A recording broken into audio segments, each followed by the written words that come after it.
dar conta de tudo, geralmente, é questão de tempo. Na verdade, de gestão de tempo. E aí, tem uma forma de a gente gerir o tempo que, na minha visão, é uma das mais interessantes, que é quando a gente aprende a identificar o que realmente importa na nossa vida. Quando a gente consegue fazer isso, enxergar o que é importante e faz isso a cada dia de forma prática, todo dia eu faço, isso se torna um hábito. E aí, quando se torna um hábito, o tempo, por si só, ele se economiza, porque a gente está fazendo o que é importante. E o interessante disso é que quando a gente faz coisas que são relevantes ao que a gente imagina ser, ou o que a gente quer e etc e tal, a gente ressignifica o nosso tempo. Por quê? Porque quando a gente é atropelado no dia a dia, fazendo coisas, apagando incêndio, fazendo coisas que são mais urgentes e etc., dá aquela sensação de que a vida está passando rápida, o dia passou rápido, a semana passou rápido. É porque a gente não fez naquele dia ou naquela semana coisas que eram importantes. Mas a gente vai chegar no passo a passo e vai ficar fácil de entender como é que a gente pode tornar isso prático. Tem uma pesquisadora de tempo, ela pesquisa o tempo, a gestão, o gerenciamento do tempo, que ela fez um estudo bem interessante. Ela acompanhou mulheres bem-sucedidas e extremamente ocupadas. Essas mulheres ou tinham uma profissão que exigia muito, ou tinham um negócio que era próprio, tinham filhos, eram casadas, ou iam à academia, enfim, mulheres bem-sucedidas e extremamente ocupadas. E aí tem 2 relatos que ela faz nessa pesquisa que eu achei super interessante. O primeiro é de uma mulher que ela é extremamente ocupada, e aí ela saiu durante a semana, e quando voltou para casa, o cano da cozinha tinha estourado. E aí tava aquele ambiente de guerra, né? E aí no dia seguinte ela teve que chamar o encanador para poder ajustar, tinha que limpar a casa e tudo mais. E aquilo ali levou 7 horas da semana dela. 7 horas do dia e, consequentemente, da semana dela. E se você perguntasse a essa mulher no início da semana se ela tinha 7 horas para alguma outra atividade, que fosse algum evento social, algum evento com a família, ou atividade física, alguma outra atividade, muito provavelmente ela diria que não, porque ela estaria muito ocupada. E aí surge essa situação da urgência, do imprevisto, e fez ela sair daquela rotina, da agenda dela e levar ela a resolver aquela situação. E isso mostra, que seria a nossa primeira conclusão, que o tempo ele é elástico. Ele não pode ser maior do que 24 horas. O tempo é igual para todo mundo, mas ele é elástico. Ele pode acomodar tudo aquilo que a gente escolhe colocar dentro daquelas 24 horas. Outro relato super interessante foi de uma outra mulher, também extremamente ocupada, e no primeiro contato que a pesquisadora fez, ela disse que não tinha disponibilidade para atender, certo? Ela disse que não tinha como fazer aquela entrevista, que a entrevista fazia parte do estudo, e ela disse que não tinha disponibilidade para fazer aquela entrevista. Numa segunda tentativa, ela conseguiu fazer a entrevista com essa mulher. E aí, na entrevista, ela diz que no primeiro contato, ela não foi porque tinha planejado caminhar naquele horário. E aí ela passa a informação, literalmente de forma clara, para a pesquisadora, que não existe na minha vida essa questão de eu não tenho tempo. O que eu quero dizer não é prioridade. Aquilo não é prioridade. E, de fato, a gente faz isso de forma muito natural, já é um hábito, né?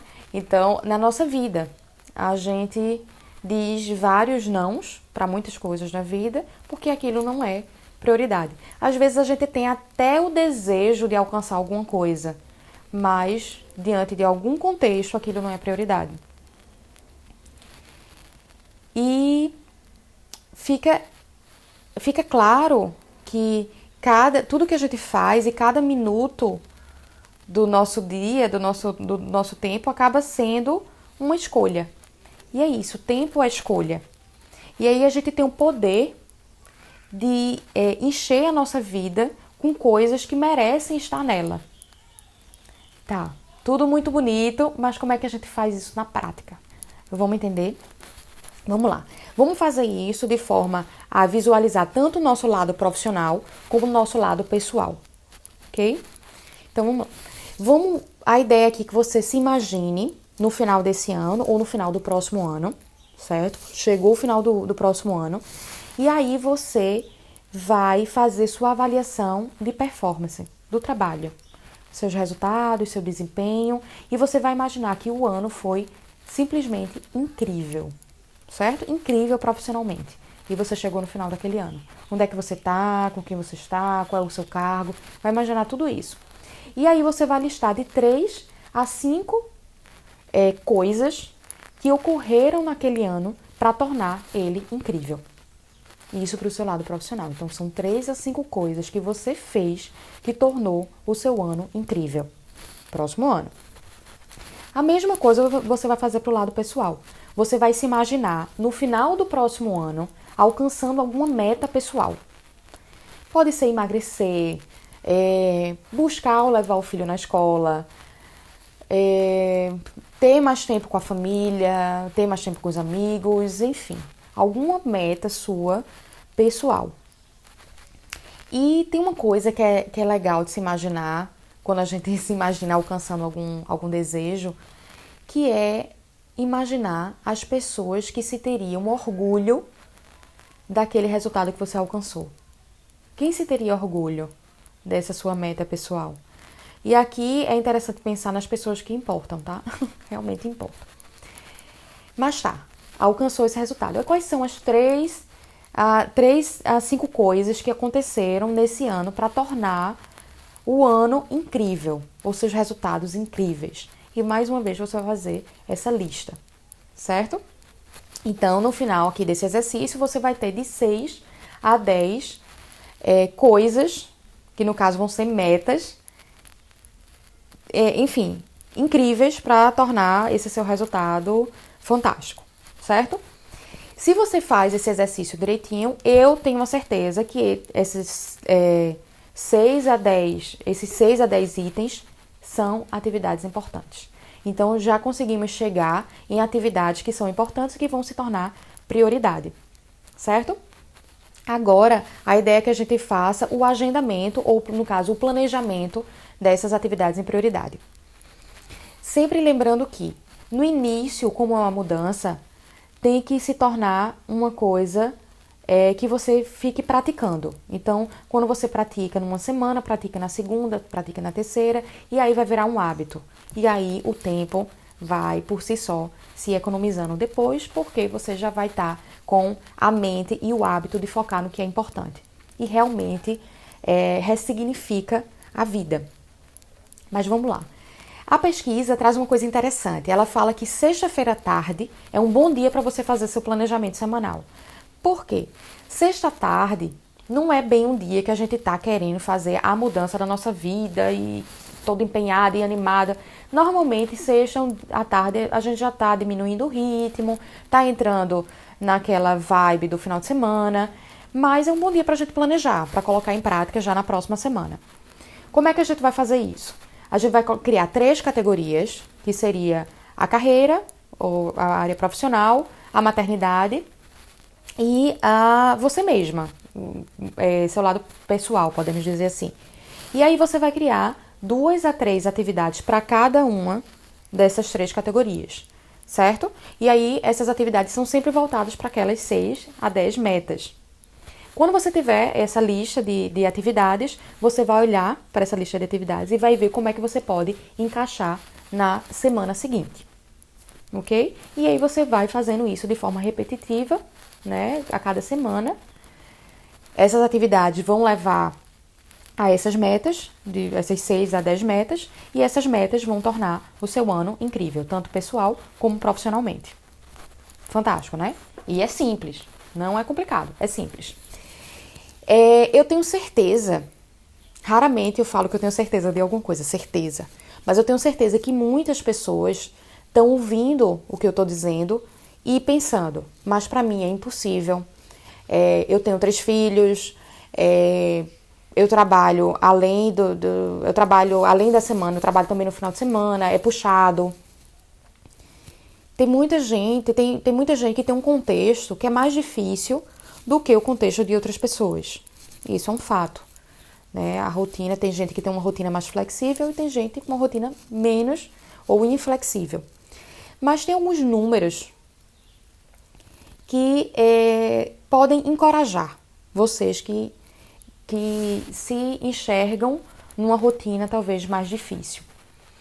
Vamos aos números. Um dia ele tem 24 horas. Então a semana ela tem 168 horas. São muitas horas. Dessas, a gente, vamos botar de uma forma de regra, né? São 40 horas semanais de trabalho. Em regra, 40 horas semanais de trabalho. Mas é que trabalho integral.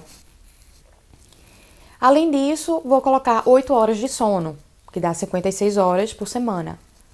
Tirando as 40 horas semanais de trabalho, as 56 horas de sono, a gente ainda tem 72 horas livres. 72 horas livres. É muito tempo. É muito tempo. Na minha visão, tempo suficiente para que a gente possa trabalhar com o que é importante. Certo? Até porque tem muitas dessas atividades, da lista de atividades, por exemplo, até profissional, que vai ser exercida durante o seu tempo das 40 horas lá integrais. Então, nem tudo que você pode fazer que é importante, necessariamente vai ser nessas 72 horas. Mas enfim, vamos considerar que a gente tem aquelas 72 horas livres. Então, a gente tem tempo para a gente encaixar essa lista aí de atividades que a gente criou na sexta tarde, certo? Eu vou deixar um PDF, um link com PDF de uma folha, certo? Como se fosse um planner, onde você pode fazer essa lista. E aí vou deixar o passo a passo e um designzinho que você já pode usar no dia a dia para facilitar. E aí fica opcional também. Essa foi uma das dicas, né, sobre como a gente pode, de uma forma, ganhar tempo ou transformar esse nosso tempo. Mas eu vou deixar aqui o link para outras várias dicas, na verdade 9 dicas para você ganhar tempo, que é um e-book que é gratuito.